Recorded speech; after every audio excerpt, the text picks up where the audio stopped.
because multiple fires have been seen on Lebanon's border with Israel. The United Nations Interim Force in Lebanon says that they are burning near minefields and that they're caused by fighting between the Israeli army and the Lebanese armed group Hezbollah. UN firefighters are at the scene. Israel's military says at least 7 soldiers have been killed. Al Jazeera's Zaina Khodr is in southern Lebanon monitoring this. So Zaina, are these fires started deliberately as part of the fighting, or are they collateral damage of what's going on around this border area?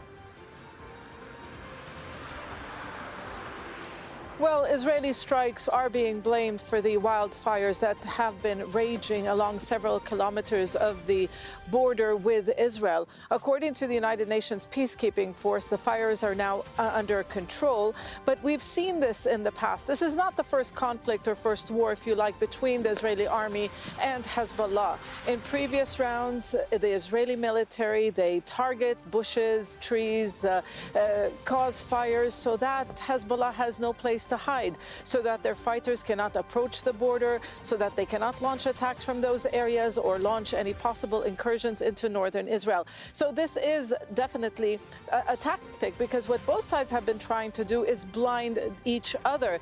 About a few days ago, Hezbollah said that it has been destroying surveillance cameras along the border on Israeli military positions so that they cannot see, so the Israelis cannot see their movements along the border. And that's why we've seen Israel use drones. Drones are in the skies 24 hours a day.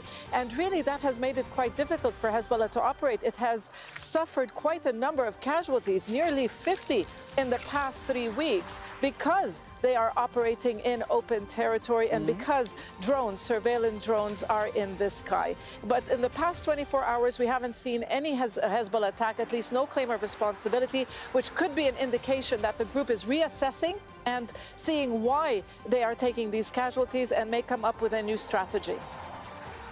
Zaina, the big question for Hezbollah is, and that has been the big question since pretty much October the 7th, is whether they decide to join a full-scale war against Israel. Now, they've been keeping their cards close to their chest when it comes to that question, but do we know anything more about Hezbollah's intentions? Well, they say that they are ready for any possibility and that they are in the heart of the battle. But they also say we will not reveal what our next step will be, but it will depend on the events or the developments on the ground in Gaza. A top-ranking Hezbollah official has made it clear, for us, Gaza will not fall. Now, the question is when and for how long can Hamas sustain attacks against the Israeli army? Maybe then Hezbollah will decide, take its strategic considerations into considerations, its strategy.